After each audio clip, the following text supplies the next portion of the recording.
மத்திய மியான்மரையும் வட தாய்லாந்தையும் உலுக்கிய சக்தி வாய்ந்த நிலநடுக்கத்தில் உயிரிழந்த மக்களின் குடும்பங்களுக்கு மலேசியா ஆழ்ந்த அனுதாபம் தெரிவித்துக் கொண்டுள்ளது. இந்த இக்கட்டான சூழலில் ஆசியான் உணர்வுடன் அவ்விரு அண்டை நாடுகளுக்கும் மலேசியா பக்கபலமாக இருக்கும் என பிரதமர் டத்துஸ்ரீ அன்வார் இப்ராஹிம் கூறியுள்ளார். காயமடைந்தவர்களும் விரைவிலேயே நலம் பெற பிரார்த்திப்பதாக அவர் சொன்னார். இந்நிலையில் மியான்மரிலும் பாங்காக்கிலும் நடைபெறும் மீட்பு பணிகளுக்கு தேவை அடிப்படையில் உதவிக்கரம் நீட்ட மலேசியா தயாராக உள்ளது என்றார் அவர். இப்பேரிடரிலிருந்து அவ்விரு நாடுகளும் விரைவிலேயே மீண்டு வர வேண்டும் என்றும் டத்துஸ்ரீ அன்வார் தனது அதிகாரப்பூர்வ சமூக ஊடக பக்கத்தில் தெரிவித்தார். நேற்று மதியம் ரிக்டர் அளவை கருவியில் 7.7 பதிவாகிய நிலநடுக்கத்தில் இதுவரை 150க்கும் மேற்பட்டோர் பலியாகியுள்ளனர். மியான்மரில் 144 பேரும் பாங்காக்கில் 10 பேரும் மரணமடைந்துள்ளதாக அறிவிக்கப்பட்டுள்ளது. பாதிக்கப்பட்ட இடங்களில் அவசர காலம் அறிவிக்கப்பட்டு மீட்பு பணிகள் முழு வீச்சில் நடைபெறுகின்றன.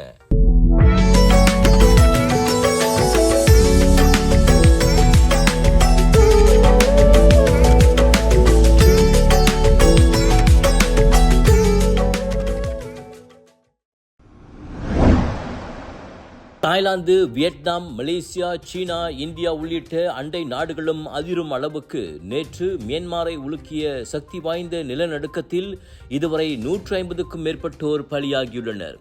மியான்மரில் 144 பேரும், தாய்லாந்தில் 10 பேரும் உயிரிழந்தனர். காயமடைந்தோரின் எண்ணிக்கை 732 பேராக பதிவாகியுள்ளது. பலி எண்ணிக்கை அதிகரிக்கக்கூடும் என்பதால் அனைத்துலக உதவிகளை எதிர்பார்ப்பதாக மியான்மர் ராணுவ ஆட்சியாளர் ஜெனரல் மின் ஆங் ஹைங் கூறினார். பழைய அரண்மனை, புத்த ஆலயம், நெடுஞ்சாலைகள், பாலங்கள் உள்ளிட்டவையும் மியான்மரில் இடிந்து விழுந்தன. இதுவரை இவ்வளவு வலுவான பூகம்பத்தை தான் பார்த்ததில்லை என ஜெனரல் மின் சொன்னார். மத்திய மியான்மரில் ரிக்டர் அளவை கருவியில் 7.7 பதிவாகிய வலுவான நிலநடுக்கம் அண்டை நாடான தாய்லாந்திலும் பெரும் சேதத்தை ஏற்படுத்தியுள்ளது. குறிப்பாக நிலநடுக்கம் ஏற்பட்ட இடத்திலிருந்து 1400 கிலோமீட்டர் தொலைவில் இருக்கும் தலைநகர் பாங்காக்கில் கட்டுமானத்திலுள்ள 30 மாடி கட்டிடம் சரிந்து விழுந்தது உட்பட ஏராளமான கட்டிடங்கள் சேதமடைந்தன. சரிந்த கட்டிடத்தினுள் 80க்கும் மேற்பட்டோர் சிக்கி இருக்கலாம் என அஞ்சப்படுகிறது. வானுயர கட்டிடம் ஒன்று குலுங்கியதில் அதன் உச்சியிலிருந்த நீச்சல் குளத்தின் தண்ணீர் கீழே கொட்டுவதும் மக்கள் தலைதெறிக்க ஓடுவதும் வீடியோக்களில் வைரலாகியுள்ளன. பெரும் சேதத்தை அடுத்து மியான்மரிலும் பாங்காக்கிலும் பேரிடர் அவசர காலம் அறிவிக்கப்பட்டு போர்க்கால அடிப்படையில் மீட்பு பணிகள் மேற்கொள்ளப்பட்டு வருகின்றன.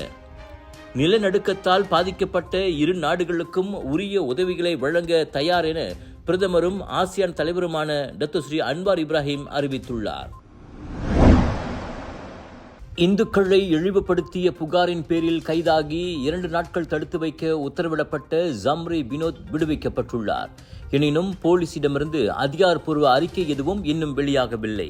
இந்நிலையில் விசாரணைக்காக தடுத்து வைக்க நீதிமன்றம் ஆணை பிறப்பித்த 24 மணி நேரங்களில் அவர் விடுவிக்கப்பட்டிருப்பது வியப்பை ஏற்படுத்தியிருப்பதாகவும் அவர் கைதான நாளிலிருந்து கணக்கிட்டால் அந்த 2 நாட்கள் நிறைவடைந்து விட்டதாக தன்னிடம் தெரிவிக்கப்பட்டதாகவும் அருண் துரைசாமி கூறியுள்ளார். அதே சமயத்தில் பொதுமக்களிடமிருந்து கிடைத்த வழக்கத்திற்கு மாறான அழுத்தம் காரணமாகவே ஜம்ரி வினோத் விடுவிக்கப்பட்டதாக பிர்சத்து கட்சியைச் சேர்ந்த செகுபாட் எனப்படும் பட்ரோல் இஷாம் ஷஹரின் தனது ஃபேஸ்புக் பதிவில் கூறியுள்ளார். நேற்று காலையில் தான் நீதிமன்றம் ஆணையே கிடைத்தது. ஆனால் வெள்ளிக்கிழமை தொழுகைக்கு முன்பே விடுவிக்கப்பட்டு அனைவருக்கும் ஹரிராயா வாழ்த்து கூறி அவர் வீடு திரும்பும் காணொளி ஒன்றும் முகநூலில் வெளியாகியுள்ளது. தனக்கு எதிராக போலீசார் தடுப்பு காவல் உத்தரவுக்கு விண்ணப்பித்த போது நீதிமன்றத்தில் 9 வழக்கறிஞர்கள் தனக்காக இலவசமாக வாதாட முன்வந்ததாக அப்பதிவில் ஜம்ரி பெருமையுடன் குறிப்பிட்டார். கைதான போது அவரின் கைபேசி பறிமுதல் செய்யப்பட்டிருந்தது இங்கு குறிப்பிடத்தக்கது.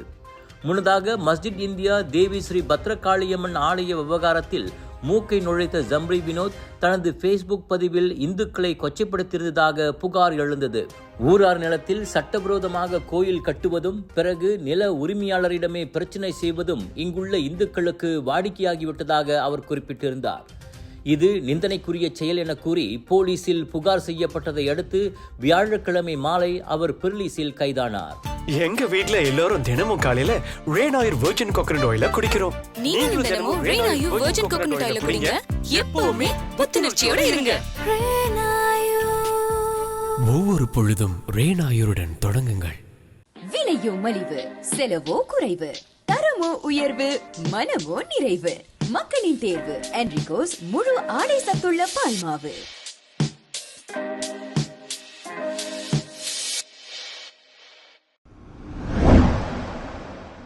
பிகேஆர் கட்சி தேர்தலில் உதவி தலைவர் பதவிக்கான போட்டி மிகவும் சூடு பிடித்துள்ளது. தலைவர் டத்துஸ்ரீ அன்வார் இப்ராஹிம், துணைத் தலைவர் டத்துஸ்ரீ ரஃபீசி ராம்லி இருவரும் இம்முறை போட்டியின்றி தேர்ந்தெடுக்கப்படுவது ஏறக்குறைய உறுதியாகிவிட்டது. இந்நிலையில் மூன்றாவது முக்கிய பதவியான உதவி தலைவர் பதவிக்கு ஏற்கனவே 7 குறிவைத்துள்ள நிலையில் 8வது நபராக டாக்டர் சத்ய பிரகாஷ் அப்பதவிக்கு போட்டியிடவிருப்பதாக அறிவித்துள்ளார். ஸ்ராங்கூர் மந்திரி பசார் டத்துஸ்ரீ அமீருடின் ஷாரி, நக்ரி சிம்பிலான் மந்திரி பசார் டத்துஸ்ரீ அமீருடின் ஹருண், இயற்கை வளம் மற்றும் சுற்றுச்சூழல் நிலைத்தன்மைக்கான அமைச்சர் நிக் நஸ்மி நிக் ஹமட், அறிவியல் தொழில்நுட்பம் மற்றும் புத்தாக்க அமைச்சர் சாங் லீ காங், அன்வாரின் புதல்வி நூருல் ஈசா ஆகியோர் பதவிகளை தற்காத்துக் கொள்ளப் போவதாக ஏற்கனவே அறிவித்துள்ளனர். கடந்த கட்சி தேர்தலுக்கு பிறகு நூருல் ஈசாவோடு சேர்த்து உதவி தலைவர்களாக நியமனம் செய்யப்பட்ட மேலும் இருவரான ஒருமைப்பாட்டுத்துறை துணை அமைச்சர் சரஸ்வதி கந்தசாமி, சபா முன்னாள் MP அவாங் ஹுசைனி சஹாரி இதுவரை தங்கள் முடிவை அறிவிக்கவில்லை. புது வரவாக தொடர்புத்துறை அமைச்சர் டத்து ஃபாமி பாட்சில், தொழில் முனைவோர் மற்றும் கூட்டுறவு மேம்பாட்டுத்துறை துணை அமைச்சர் டத்துஸ்ரீ ரமணன் ராமகிருஷ்ணன் இருவரும் போட்டியில் குதித்துள்ளனர். இந்நிலையில் 8வது நபராக பிகேஆர் கட்சியின் தேசிய துணை பொதுச் செயலாளர் டாக்டர் சத்ய பிரகாஷ் நடராஜன் உதவி தலைவர் பதவிக்கு போட்டியிட முன்வந்துள்ளார். கட்சி தலைவர்கள் மற்றும் சக உறுப்பினர்களுடன் கலந்தாலோசித்த பிறகு போட்டியிட முடிவு செய்ததாக அவர் தெரிவித்தார். உலுஸ்லாங்கோர் தொகுதி தலைவருமான டாக்டர் சத்யா மேலும் ஏராளமான இளையோரையும் நிபுணர்களையும் கட்சியில் சேர்ப்பதே தனது குறிக்கோள் என்றார். பிகேஆர் கட்சி அமைப்பு விதிகளின்படி 4 உதவி தலைவர்கள் உறுப்பினர்களால் தேர்தல் மூலம் தேர்ந்தெடுக்கப்படுவர். இனவாரியான பிரதிநிதித்துவத்தை உறுதி செய்யும் வகையில் மேலும் 3 கட்சி தலைவரால் அப்பதவிக்கு நியமிக்கப்படுவது வழக்கமாகும். பிகேஆர் கட்சியின் உயர்மட்ட பதவிகளுக்கான தேர்தல் மே 24ஆம் தேதி நடைபெறவிருக்கிறது. அரசாங்க நிகழ்ச்சிகள், வளாகங்கள், படிப்புகள் மற்றும் பிரச்சாரங்களின் பெயர்களில் ஆங்கிலத்தை பயன்படுத்துவதற்காக அரசு ஊழியர்களை கண்டித்த DBP எனப்படும் டேவான் பாஹாசா டன் புஸ்தகாவின் செயலை முன்னாள் மூத்த அரசு அதிகாரி ஒருவர் விமர்சித்துள்ளார். DBP தலைமை இயக்குனர் ஜெனரல் ஹசாமி ஜஹாரியின் அறிக்கை அபத்தமானது என தான் ஸ்ரீ டாக்டர் ரேமண்ட் நவரத்னம் சாடினார். இந்த விஷயத்தில் இன்னும் சமநிலையான, நியாயமான மற்றும் பகுத்தறிவு அணுகுமுறை தேவை என போக்குவரத்து அமைச்சின் முன்னாள் தலைமைச் செயலாளருமான அவர் கூறினார். தேசிய மொழியான மலாய் வேண்டுமென்றே புறக்கணிக்கப்பட்டால் அதை ஏன் என்று கேள்வி கேட்க மக்களுக்கு உரிமை உண்டு. ஆனால் அரசு அலுவல்களில் ஆங்கிலத்தை பயன்படுத்தும் அனைவரையும் கூட்டரசு அரசியலமைப்பு சட்டத்தை அவமதிப்பவர்கள் என பொத்தாம் பொதுவாக முத்திரை குத்துவது மோசமானது. இது ஒரு சிக்கலான மற்றும் உணர்ச்சிபூர்வமான விஷயம். ஓரடி தவறினாலும் குழப்பத்தையும் தவறான புரிதலையும் ஏற்படுத்தும் என்பதால் அரசாங்கம் இந்த விஷயத்தை அமைச்சரவை மட்டத்தில் விவாதிக்க வேண்டும் என அவர் கூறினார். அனைத்து அலுவல்களும் கட்டாயம் மலாய் மொழியில் தான் நடத்தப்பட வேண்டும் என்ற உத்தரவு இருந்திருந்தால் தாம் கூட சிரமத்தை எதிர்நோக்கி இருக்கக்கூடும் என நிதி அமைச்சில் துணை தலைமைச் செயலாளராகவும் பதவி வகித்தவரான நவரத்னம் கூறினார். வெளிநாட்டு தூதரகத்திலிருந்து உங்களுக்கு ஒரு கடிதம் வந்தால் நீங்கள் மலாய் மொழியில் பதிலளிக்க மாட்டீர்கள். அது மற்ற நாட்டிற்கு அவமரியாதையாகிவிடும் என்று அவர் ஆங்கில ஊடகத்திடம் சுட்டிக்காட்டினார். முன்னாள் இரும்பு பெண்மணி தான் ஸ்ரீ ரஃபிடா அசீஸும் அக்கருத்தை ஆமோதித்தார். தகவல் தொடர்பை ஆக்கப்பூர்வமாக செயல்படுத்துவதிலும் பரந்த அறிவு களஞ்சியத்தை அணுகுவதிலும் ஆங்கிலத்திற்கு இருக்கும் முக்கிய பங்கை கருத்தில் கொண்டு பல நாடுகள் இப்போது அதற்கு முன்னுரிமை அளிக்கின்றன. ஆனால் இங்கே நீங்கள் ஏன் பின்னோக்கி செல்கிறீர்கள் என முன்னாள் அமைச்சருமான அவர் கேட்டார்.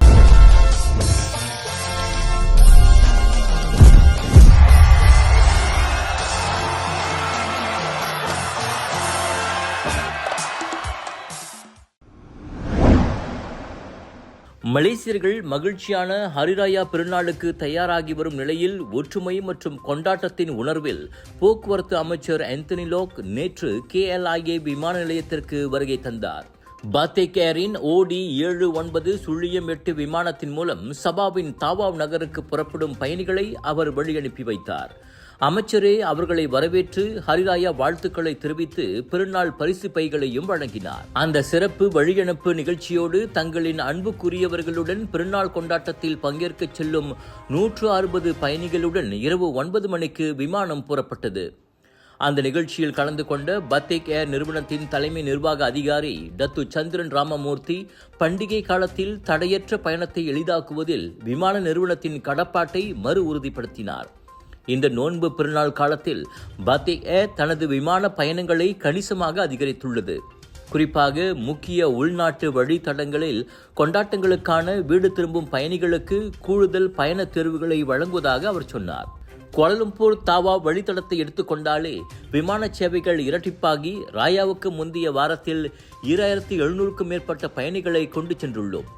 இதே கடந்த ஆண்டு வெறும் 1100க்கும் மேற்பட்ட பயணிகளை மட்டுமே கொண்டு சென்றோம்.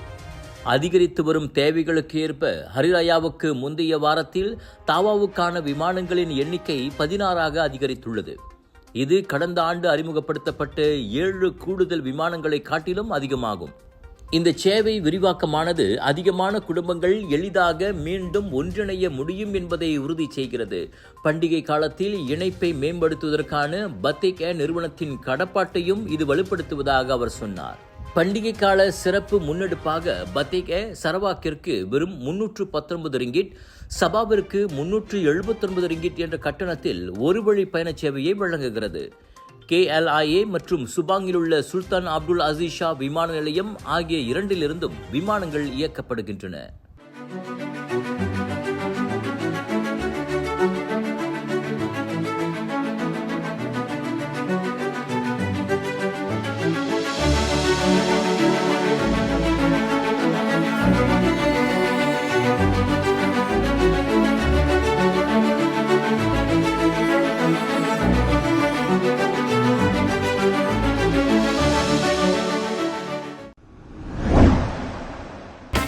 முதலீட்டு பணத்தை மீட்க முடியவில்லையா? கடன் கொடுத்து மாட்டிக்கொண்டீர்களா? அணுகுங்கள் S7 ரிகவரி.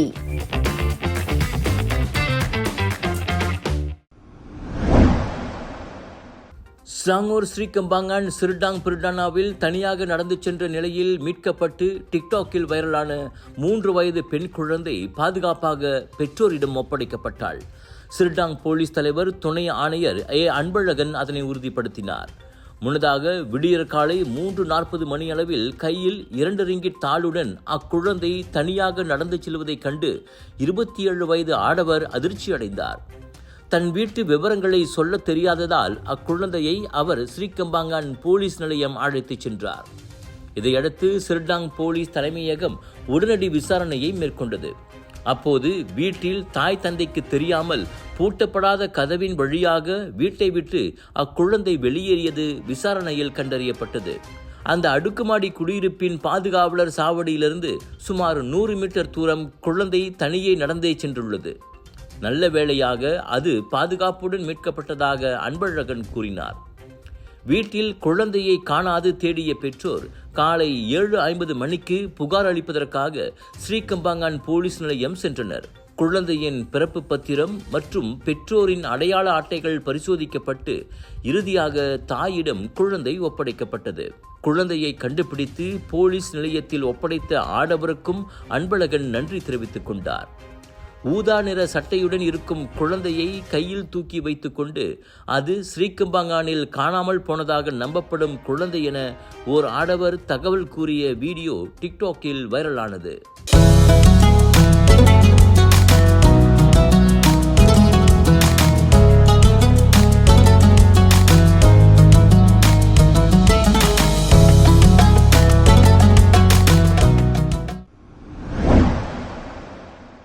கெட்டா பாலிங் அருகே கம்போங் லண்டாக் பாயாவில் உள்ள வடிகால் மற்றும் நீர்ப்பாசன குடியிருப்பில் தனது வீட்டை விட்டு தனியாக வெளியேறிய ஒரு ஆட்டிசம் குழந்தை நேற்று மதியம் சுமார் 12:30 மணியளவில் காணாமல் போனதாக கூறப்படுகிறது. பேச்சு கோளாறு உள்ள 4 வயது ஃபயாட் ஆஃபன் ஃபாக்ரி வீட்டின் பின் கதவு வழியாக சென்றதாக நம்பப்படுகிறது. இதையடுத்து பாலிங் தீயணைப்பு மீட்புத்துறை அப்பகுதியில் தேடுதல் நடவடிக்கையை தொடங்கியுள்ளது. அதில் போலீஸ், பொது தற்காப்பு படையினர் மற்றும் கிராமவாசிகளும் இணைந்துள்ளதாக பாலிங் தீயணைப்புத்துறை தலைவர் ஜுல்காயரி தஞ்சில் கூறினார். சிறுவனை தேடி மீட்கும் பணிகள் இன்னமும் தொடர்கின்றன. ஒரு லொகேஷன் 10 ஃபெஸ்டிவல்ஸ், 100க்கும் அதிகமான பிரபலங்கள், 200க்கும் அதிகமான பூத்கள், 1000த்திற்கும் அதிகமான போட்டியாளர்கள், 1 லட்சம் வாடிக்கையாளர்கள். மலேசியா புக் ஆஃப் ரெக்கார்ட்ஸில் the largest indoor Deepavali expo என பெயர் பதித்த கலர்ஸ் ஆஃப் இந்தியாவின் பிரம்மாண்டத்தின் உச்சம் South East Asia Bollywood festival and Indian trade expo 26 மார்ச்ல இருந்து 1 ஏப்ரல் வரை சுத்ரமால் ஜோபாரு ஜோரில். எதிர்பாராததை எதிர்பாருங்கள், திரண்டு வாருங்கள். Let's create lasting memories.